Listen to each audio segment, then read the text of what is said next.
There's nothing like the sound of an elk when it bugles.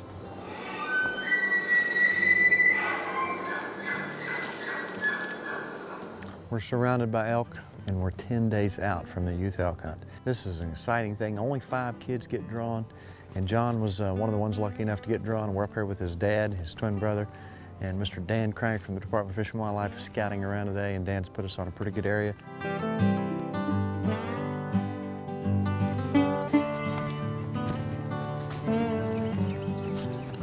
We've seen some areas where they tear up, they get in there and they tear up with their antlers and they tear up pine trees and different trees, so we know we're in a good area. Also on this ridge, there are huge acorns, and we know they're coming around here and eating all this stuff. One thing you do have to find out is where their travel areas are, where they live. Now, I can tell there's been some elk here because we got a pile of elk duty, which look like big gumdrops, but they don't taste like them, according to Dan Crank. He says it's got a little different taste. What does it taste more like, licorice, Dan? Chocolate. What are they doing this time of year? They're fired up. Why are they bugling? Right now, it's pretty much pre-rut. I mean, from our studies in the past, peak breeding is about the last week of September. So the cows really aren't ready yet, but the bulls are getting ready. You know? Do you get down here, do you get fired up seeing all these people getting excited about hunting? I do. I get fired up more so kind of this time of year, a couple of weeks before, so I can get out and take pictures and take people around and show them the elk. And I know you've taken some amazing photographs.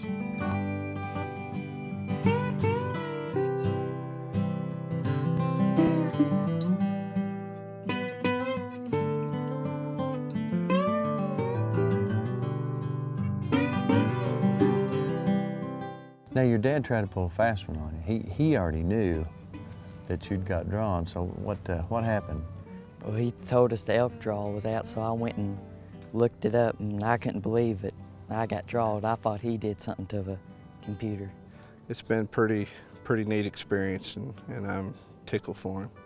He's going to get a chance of a lifetime here. We've done plenty of scouting. We know where they are. We know what they're doing. We'll see you in several days.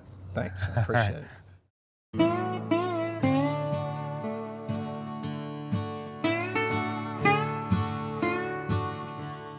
Now, the day before the hunt, we all got the kids together John McKenny, okay. for some final instruction. Has anyone here elk hunted before? Any of the kids? Nobody? Okay. How many of you have killed a deer before? Most of you? You're in for a pretty big treat tomorrow. We got these kids out here who probably can't imagine that in 1997, we took a little trip to Kansas. What happened there? We picked up 7 elk. 7. 7 elk. 2 bulls, 2 small bulls, which were calves, bull calves, and the rest of them cows. Turned them loose over at Starfire Coal Company. that? And there was 4,500 people there. That was a wonderful day in the history of Kentucky.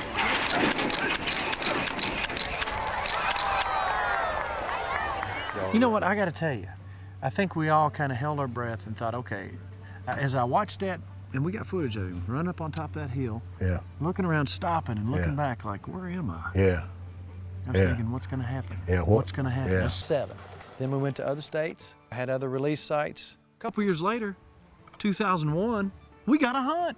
This is the first elk taken in Kentucky in over 150 years. We're talking about 10,000 plus animals. It's just amazing how good they've done it. It's been a success, a real success. Or tomorrow, we got 5 kids. 5. What do you think about this youth hunt? We let the kids go first, and they have a chance to have a hunt of a lifetime, and it's not just for the kids. These kids that are coming on this hunt bring their family, their mom, their sisters, their brothers, and it's a family affair, and it's a hunt of a lifetime. What could be wrong with that?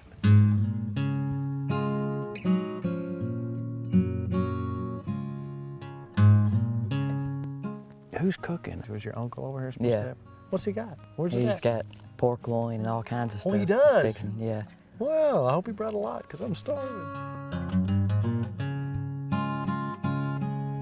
You got a twin brother. Now, what's his name? Ben. Now, you're not identical twins. Uh-uh. Now, let me ask you, when you heard about him getting the elk tag, you're such a good brother that you weren't jealous. You just thought, I'm so happy for you. Yeah, I couldn't believe it, and I was really happy for him. Now, Ben and you have hunted together all your lives, and you got one deer coming in, somebody's got to shoot. And I've talked to your dad. He says that you're so gracious to each other, that there's no fighting or squabbling. I'm a very proud dad, that's for sure. I guarantee I'm you. pretty fortunate to have two wonderful boys. You are probably more nervous than the boys. I probably am. You know, I know, you know, we've been practicing for a couple months of shooting, and I know what he can do. It's just at crunch time, can he deliver? We've already been out scouting. We've been looking around. We've been listening. We know where we're going tomorrow. Are you scared? No.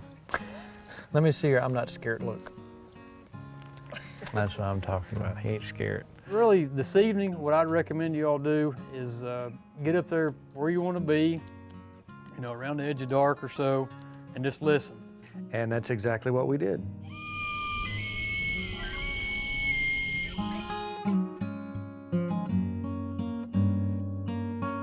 From total darkness to daybreak, we had to climb a mountain in the dark, but by shooting hours, hey, we were on elk. Once we got into place, I made a few calls. And then below us, we saw a nice 6x6, and he was fired up.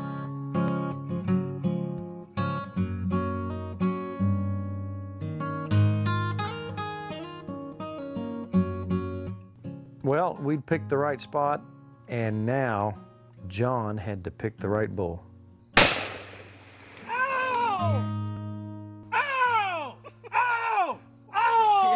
330 yards. It's a long shot. That's a long shot and a good elk.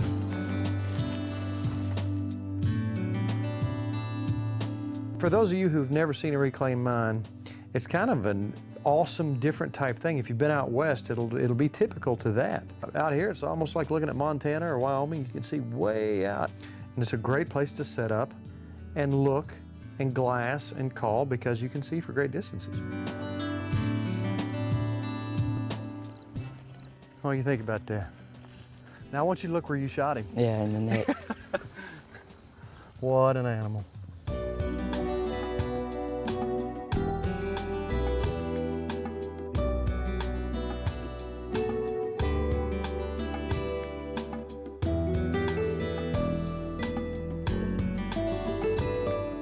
What do you think? He's pretty good. He shot him at 300 and something yards up here, from way up there on that mountain. Isn't that terrible? Can't do an interview for elk hollering.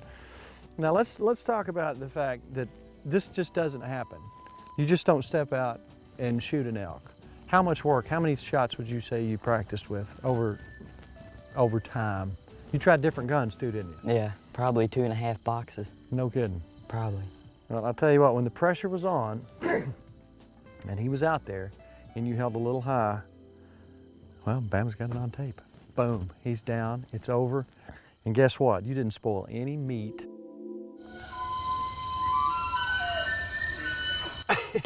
There's gonna be a fight up there in a minute.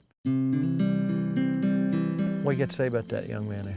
My wife and I are very blessed to have two wonderful boys, and we're just so proud of both of them. And to come out here and have this experience with my boys and John being able to take an animal out here in God's country, and the good Lord blessed us and our family. Whew. Thank you. And thank you for knuckle. taking us. No, thank you for letting us go with you. We appreciate it.